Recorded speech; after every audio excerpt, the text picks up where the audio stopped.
جناب ایک انہوں نے دورہ کیا تھا اسرائیل کا. اس دورے کو خفیہ رکھا گیا. اس دورے کے پس پردہ بھی ایک اہم سیاسی شخصیت تھی. 1997 میں ایک اسرائیلی بزنس مین یاقو نمرودی نے پاکستان کا دورہ کیا اور اس وقت کے وزیر خارجہ گور ایوب نے دونوں ملکوں کے درمیان تجارت، صحت، زراعت، ٹیکنالوجی، طیاروں کے فاضل پرزاجات اور مذہبی مقامات کی زیارت سے متعلق گفتگو کی. اور پھر 1998 میں اس وقت کے وزیر اعظم نواز شریف نے اسرائیلی ہم منصب بنجمن نیتن یاہو کو خصوصی ایلچی کے ذریعے پیغام بھجوایا کہ پاکستان ایران کو ٹیکنالوجی فراہم نہیں کرے گا. اور پھر کل کی میں نے گزشتہ ویڈیو میں آپ کو یہ بتایا تھا کتابوں کے حوالے دے کر کہ کیسے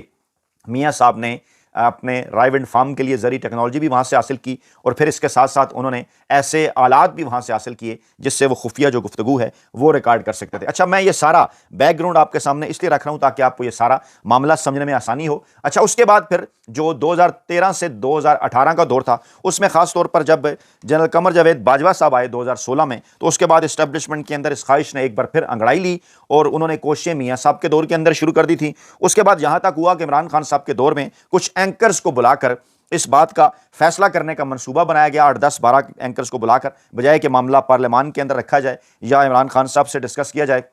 ان کی موجودگی میں. اور یہ ہوا اور اس کی اب حامد میر صاحب بھی تصدیق کر چکے ہیں اپنے مختلف کالمز میں. اسی پلیٹ فارم پر ہم آپ کو پہلے بھی بتا چکے ہیں کہ جناب جب اس حوالے سے اینکرز کے ذریعے کوشش کی گئی اپنے مطلب کے کچھ لوگوں کو بلا کر، انہوں نے باقاعدہ طور پر ایک کمپین بھی اس حوالے سے شروع کر دی تھی، لیکن عمران خان صاحب اس ساری چیز کے مخالف تھے. عمران خان صاحب یہ سمجھتے تھے کہ وہی پالیسی ہونی چاہیے پاکستان کی اسرائیل کے حوالے سے جو قائد اعظم محمد علی جناح کی تھی. پھر چند دن پہلے حامد میر صاحب نے اس حوالے سے ایک تصدیق بھی کی کہ باجوہ صاحب جب اینکرز کے ذریعے منانا چاہ رہے تھے عمران خان صاحب کو بھی اور پاکستان میں یہ ماحول بنانا چاہ رہے تھے، ڈیبیٹ شروع کرانا چاہ رہے تھے، تو اس موقع پر عمران خان صاحب نے انہیں روک دیا اور عمران خان صاحب نے انہیں کہا کہ اسرائیل کے حوالے سے پاکستان کی وہی پالیسی ہوگی جو کہ پاکستان کے بانی قائد اعظم محمد علی جناح کی تھی. اور پھر 1967 سے پہلے کے سرحدی معاملات، گولن کی پہاڑیاں، باقی تمام تر معاملات، بیت القدس جو ہے وہ دارالحکومت، اور پھر فلسطینیوں کا حق خودارادیت اور جتنی بھی ساری چیزیں تھیں 1947 سے لے کے معاملات 1967 تک کیا کچھ ہوئے وہ سارے بڑا واضح کر دیا تھا عمران خان صاحب نے کہ ہماری پالیسی تو وہی ہوگی جو بانی پاکستان قائد اعظم محمد علی جناح کی تھی. اس وقت اس طرح سے یہ منصوبہ رک گیا. اچھا، اس کے بعد پھر کیا ہوا؟ اب اس بات کے حوالے سے ثبوت سامنے آ چکے ہیں، اب اس پر کسی دوسری رائے کی تو ضرورت ہی نہیں ہے. اب یہ بات کنفرم ہو چکی ہے کہ اپریل 2022 کے اندر عمران خان صاحب کی حکومت کو اس لیے گھر بھجوایا گیا، عمران خان صاحب کی حکومت کو اس لیے ختم کیا گیا اور ان کے جانے کے بعد، ان کو گھر بھجوائے جانے کے بعد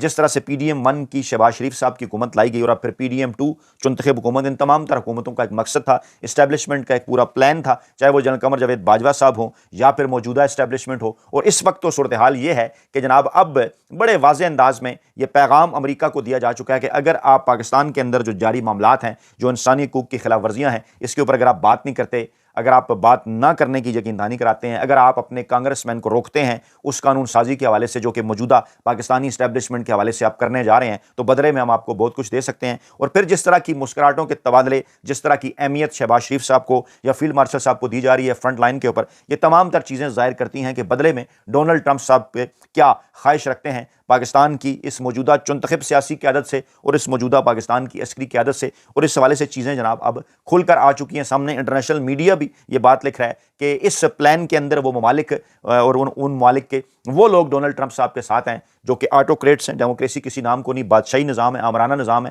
وہ تمام کے تمام لوگ، جبکہ دوسری طرف روس ہے، چین ہے یا یورپ ہے، وہ ایک سٹینڈ لے چکا ہے کہ یہ جو آپ نے امن بورڈ ڈونلڈ ٹرمپ صاحب نے بنایا، ان کا تعلق صرف ان کی ذات کے ساتھ ہے. یہاں تک کہ جو امریکی ایوان نمائندگان ہے اسے بھی اعتماد کے اندر نہیں لیا گیا، صرف ایک ذاتی ایجنڈا ہے ایک شخص کا. اور جو دیگر ممالک اس کے اندر شامل ہوئے انہوں نے بھی اپنے ملک کے اندر عوام کو اعتماد میں نہیں لیا. اسی قسم کی صورتحال پاکستان کی بھی ہے کہ اس جعلی ہی صحیح لیکن اس پارلیمان کو پوچھا تک نہیں گیا. فارم 47 کی یہ جو پارلیمان ہے اس سے بالا ہی تمام تر جو فیصلے ہیں وہ کر لیے گئے، کیونکہ بدلے میں یہ جو رجیم پاکستان کے اندر ہے، ناجائز رجیم، اس کی لیجٹمیسی کا معاملہ ہے. اس کو کیونکہ امریکہ کی نظر میں معتبر بنانا ہے، اس لیے پارلیمان سے بالا جو تمام تر فیصلے ہیں وہ کیے جا رہے ہیں. اس حوالے سے پاکستان تحریک انصاف کا موقف آ چکا، تحریک تحفظ عین پاکستان کا موقف آ چکا، سینٹ میں اپوزیشن لیڈر علامہ راجہ ناصر عباس کا موقف آ چکا، قومی اسمبلی کے اندر اپوزیشن لیڈر محمود خان اچکزئی کا موقف آ چکا. عمران خان صاحب کا جو درینہ موقف ہے وہ تو آپ کے سامنے ہے ہی. اس وقت پاکستان تحریک انصاف کا جو سوشل سوشل میڈیا سیل ہے وہ تمام کی تمام چیزیں کھول کر اس وقت پاکستانی عوام کے سامنے رکھ رہا ہے کہ عمران خان صاحب کی اپنے دور کے اندر کیا پالیسی تھی، کون سے ایسے معاملات تھے جب عمران خان صاحب نے جناب ایبسولوٹلی ناٹ کہا، جب عالمی ایجنڈے کے اوپر عمل درآمد پاکستان میں شروع ہوا، امریکی سفارت خانے کی سربراہی میں کیسے پاکستان تحریک انصاف پیپلز پارٹی نون لیگ کے لوگوں سے ملاقاتیں کی گئیں، اسٹیبلشمنٹ کو باقاعدہ طور پر ایک ٹاسک دیا گیا، اور اس کے بعد کیسے عمران خان صاحب کی جائز آئینی اور قانونی حکومت کو ناجائز اور غیر آئینی اور غیر قانونی طریقے سے کیسے گھر بھجوایا گیا۔ ایک پورا ایجنڈا تھا، اور اس ایجنڈے کے اندر آگے چل کر یہ آنا تھا جس جانب عمران خان صاحب پہلے بھی اشارہ کر چکے تھے کہ انہوں نے نہ صرف اسرائیل کو تسلیم کرنا ہے بلکہ انہوں نے سودا کرنا ہے کشمیریوں کی قربانیوں کا بھی، اور آگے چل کر انہوں نے ایک بار پھر امریکی جنگ کے اندر ان کا حصہ بن جانا ہے، اور امریکی جنگ کے اندر حصہ بن کر انہوں نے ایک جو بیلنس کسی بھی آزاد ملک کو رکھنا چاہیے اپنی خارجہ پالیسی کے اندر، اس کو انہوں نے بالکل کھو دینا ہے۔ آپ کو یاد ہوگا کہ جب عمران خان صاحب نے روس کا دورہ کیا تھا روس یوکرین جنگ کے موقع پر، اور جب عمران خان صاحب نے ایک آزادانہ موقف اختیار کرنے کے حوالے سے اعلان کیا تھا، جیسا کہ ہمارے پڑوسی ملک بھارت نے بھی کیا تھا، ماضی میں بھی اگر دیکھیں تو وہ جناب امریکہ کے ساتھ ان کے تعلقات ہوں، روس کے ساتھ ہوں یا چین کے ساتھ ہوں، انہوں نے ہمیشہ جو ذاتی مفادات ہیں، جو ملکی مفادات ہیں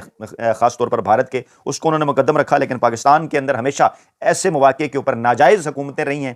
ایسی حکومتیں جن کے پاس کسی قسم کا کوئی عوامی مینڈیٹ نہیں تھا، اور بدلے میں پھر وہ امریکہ کی ایک کال پر جو ہے وہ اسے سرو کرتے رہے۔ لیکن اس وقت جو صورتحال ہے پاکستان کے اندر ہے، پاکستان کی پریمیئر ایجنسی نے بڑے ہی واضح اور صاف انداز میں پاکستانی اسٹیبلشمنٹ کو یہ بات بتا دی ہے کہ اس وقت آج کی تاریخ میں عمران خان صاحب تقریباً 96% کی اکثریت کے ساتھ پاکستانی عوام کے اندر مقبول ہیں۔ 222 نشستیں 266 میں سے عمران خان صاحب قومی اسمبلی کی بڑی آسانی کے ساتھ حاصل کر سکتے ہیں۔ ایسا کوئی بھی فیصلہ جو پاکستان تحریک انصاف کو، عمران خان صاحب کو اعتماد میں نہ لے کر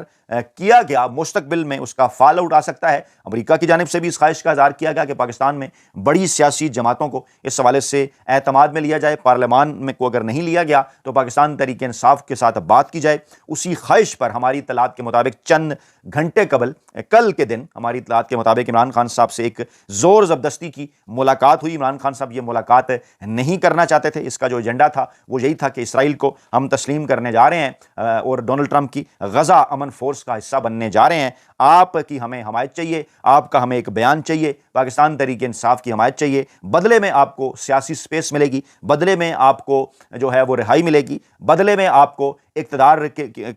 کا جو راستہ بند ہوا ہے آپ کا، وہ بدلے میں جو ہے اس کے کھل جائے گا۔ عمران خان صاحب کی جانب سے بڑے واضح اور صاف انداز میں ہماری اطلاعات کے مطابق اس پر انکار کر دیا گیا، اور بڑا صاف صاف جواب دیا گیا کہ آپ یہ سوچیں بھی نہ کہ ایسے کسی بھی معاملے کے اوپر پاکستان تحریک انصاف جو ہے یا عمران خان صاحب جو ہیں وہ قائد اعظم رحمۃ اللہ علیہ کا پاکستان کا جو ایک تاریخی ایک اصولی موقف ہے اس سے پیچھے ہٹ جائیں گے۔ کسی قسم کی کوئی آپ کو اس حوالے سے حمایت پاکستان تحریک انصاف یا عمران خان صاحب کی جانب سے نہیں مل سکتی۔ یہ بڑا واضح اور صاف انکار عمران خان صاحب کی جانب سے کر دیا گیا ہے۔ آج کی تازہ ترین اطلاعات یہی، اس پر مزید بات بھی کریں گے۔ اپنا خیال رکھیے گا، نئی ویڈیو کے ساتھ جلد حاضر ہوں گے۔ اللہ نگہبان۔